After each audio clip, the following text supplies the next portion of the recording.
Today's Flying Scotsman, the best known of Britain's crack express trains, no longer stops at Darlington.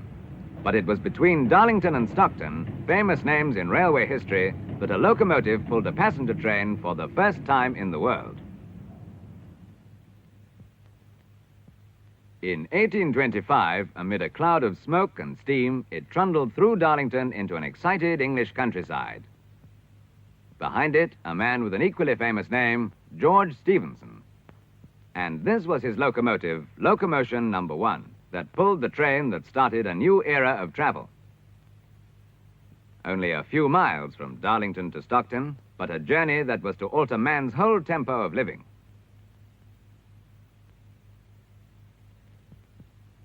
There was some opposition, but over the next 20 years, railway travel caught the public fancy. New lines pushed out into rural England, bringing the towns ever closer together. Stephenson's famous rocket at the Rainhill trials in 1829 proved conclusively that the steam locomotive had come to stay. Parallel with the progress of railway expansion is the history of engine power and speed. The Hardwicke in 1895, in a race from London to Aberdeen, covered 140 miles at an average speed of 67 miles an hour. In 1904, the city of Truro traveled at 102 miles an hour. Today, maintained with loving care, she runs excursions for railway enthusiasts.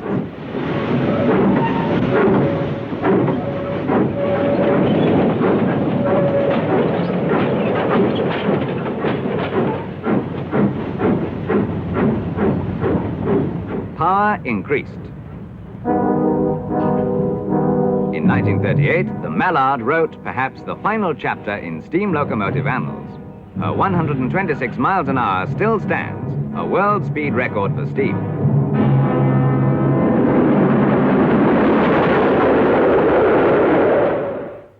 From very early on, British steam locomotive pioneers sent many countries their first iron horses, helping to link far-distant peoples and to develop the arteries of trade.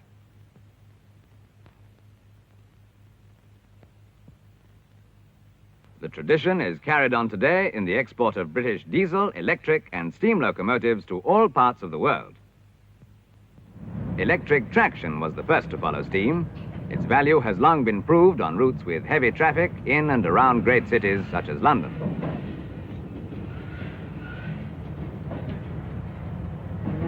"70 years' experience in electrifying railways already lie behind the services running today in Britain. The industrial north was the first to have a trunk route handling all traffic electrically. Taking their power from an overhead DC system, these powerful electric locomotives operate between Manchester, Sheffield, and Watt.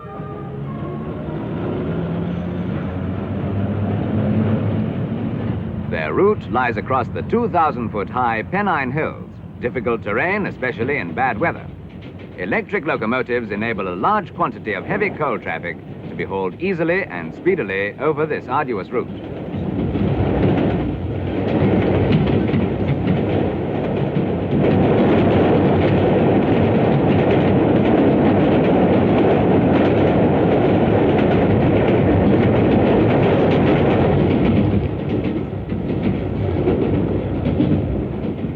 In 1955, the British Transport Commission announced a 15-year plan for the modernization of British railways. Vast and imaginative in scope, it heralded a new era of travel for Britain and presented an exciting challenge to British railways and the locomotive manufacturers. A feature of the plan is electrification of certain main and suburban lines using high-voltage AC power. For example, trunk routes between Liverpool, Manchester, and London, and the Northeast and London, will take power from the countrywide national grid system, passing it to the locomotives through an overhead contact wire supported by the lightweight structures which the high-voltage system permits.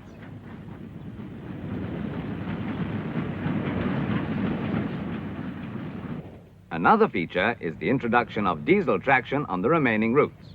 Of the 2,500 diesel locomotives called for, many are already in service, different types for different purposes. The 2,000 horsepower diesel electric for express journeys from London to the north. The 800 horsepower diesel electric for heavy freight. The 1200 horsepower diesel here operated in multiple with one driving crew. The 1250 horsepower diesel electric designed for mixed traffic. The 2000 horsepower diesel hydraulic for express services to the southwest. To obtain immediate economies, diesels are already being used on routes that will ultimately be served by electric trains.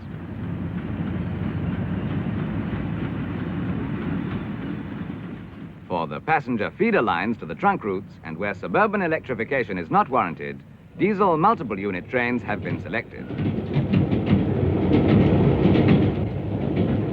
Suburban and cross-country services are seeing more and more of these new diesels. Light, comfortable and fast, they are proving very popular.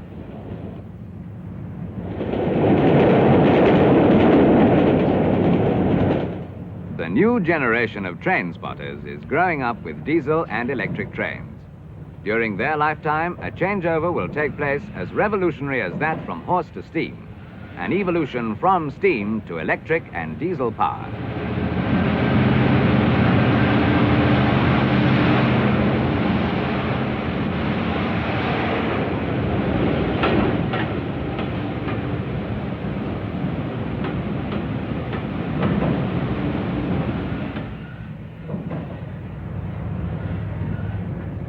Diesel shunting locomotives have been replacing steam shunters on British railways over the last 20 years.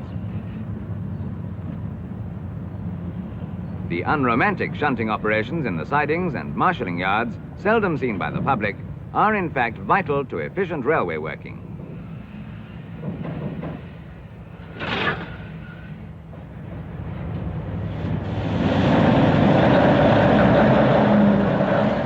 Diesel locomotives can be divided into 3 different classes according to their transmission systems.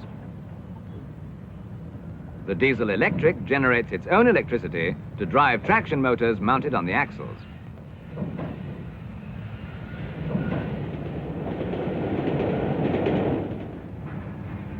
The diesel hydraulic uses fluid in a torque converter in much the same way that steam is used in a steam turbine to convey the engine's power either directly to the wheels or through a gearbox.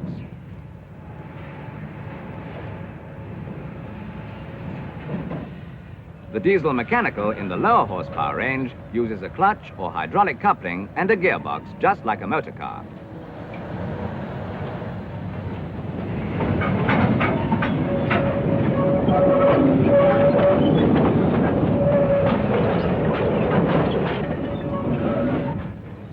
More and more industries in Britain and overseas are turning to the British diesel shunter to save on the cost of their internal transport.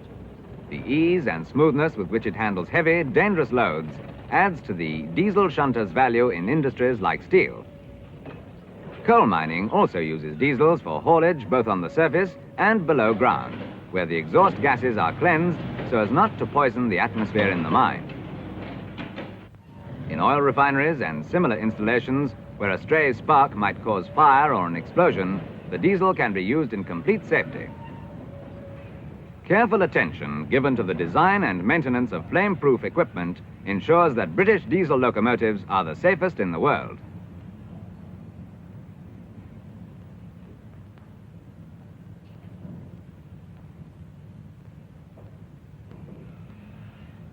Wherever efficiency and economy are demanded, diesel locomotives can provide them. They can be employed continuously for long periods. They don't need to stop to take in water or to return frequently to depot for refueling. During idle periods, they consume no fuel, yet they are ready to go at the touch of the starter.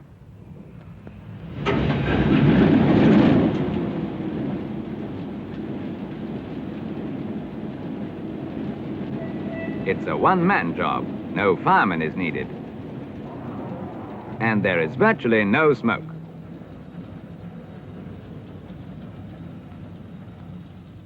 No machine can be admired without a thought for the men who made her. Untold skill, knowledge, and labor of designers, engineers, and craftsmen go into every locomotive made, and equal skill and care must be lavished on her maintenance.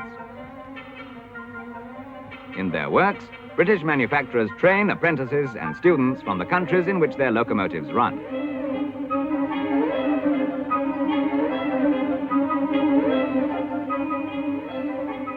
The British Railways Modernization Plan has provided a shop window and a proving ground for the country's diesel and electric locomotives. Before an engine is sent abroad, further stringent tests are carried out in the industry's research establishments. For while one engine must be able to operate in the heat of countries like Africa or India, another must be tested for the extreme cold of a Scandinavian winter. The conditions which can be created in this refrigeration chamber are far more exacting than any the engines will come across in service.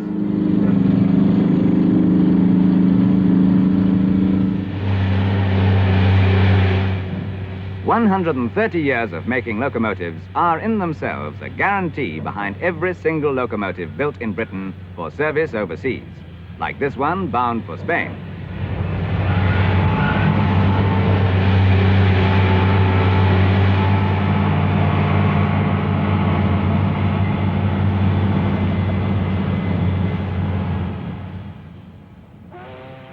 Another electric locomotive, its destination, South Africa.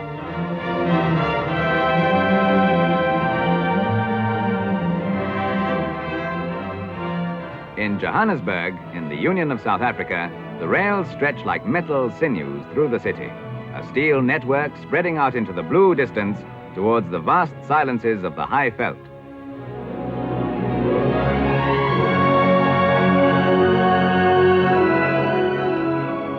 Here there is plentiful cheap coal, so electricity from coal-fed power stations is used.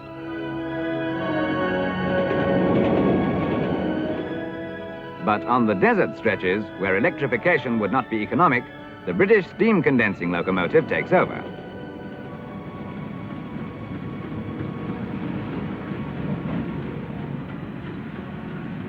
Here, the lack of water precludes the use of the conventional steam locomotive. But by condensing its exhaust steam in a special tender, this one can use the same water over and over again.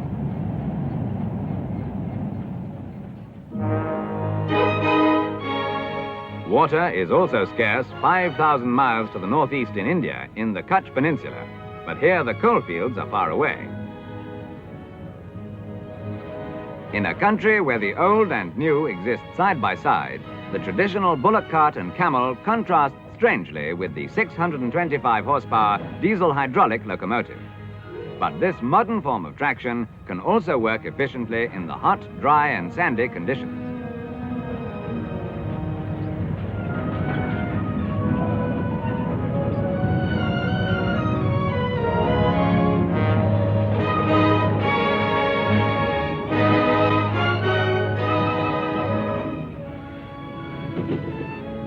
The climate in the cities of India may be different from that of London, but the advantages of railway electrification are the same. It is clean, flexible, and unsurpassed for high-density passenger traffic.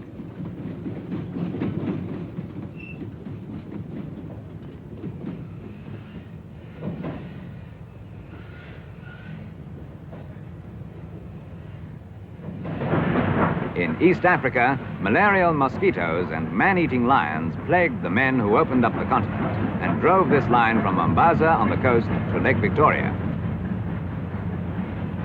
Today, this Bear Garrett, the most powerful meter-gauge locomotive in the world, travels on the same lightweight tracks which they laid down those 50 years ago, long before engines of its power and size were dreamed of, and hauls its heavy loads from the coast up steep inclines to Timberoa, 9,000 feet above sea level.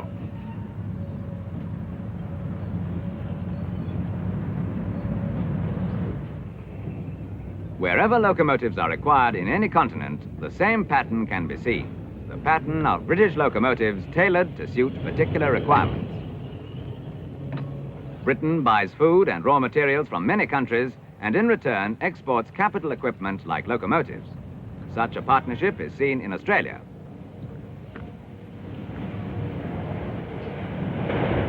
The fast Westlander diesel electric and the country rail cars in Queensland are typical of Britain's contribution. British-built locomotives in New South Wales. These may well be hauling goods destined to go to Britain in return.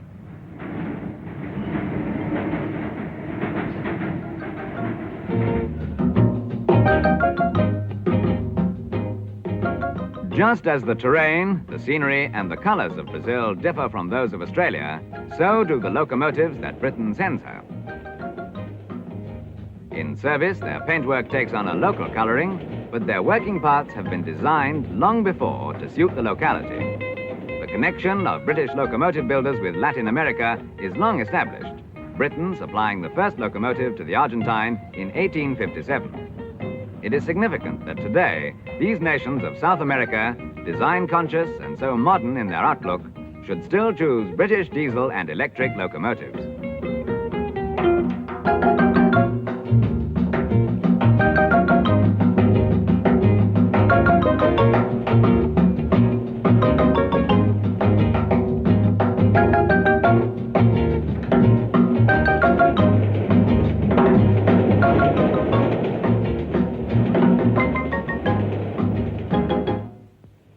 The British locomotive industry is maintaining the lead given it by its pioneers. Research and development are constantly improving the design and performance of British locomotives. Individually adapted or produced in quantity, they can be suited for any haulage job. Ever-changing demands bring new ideas. New needs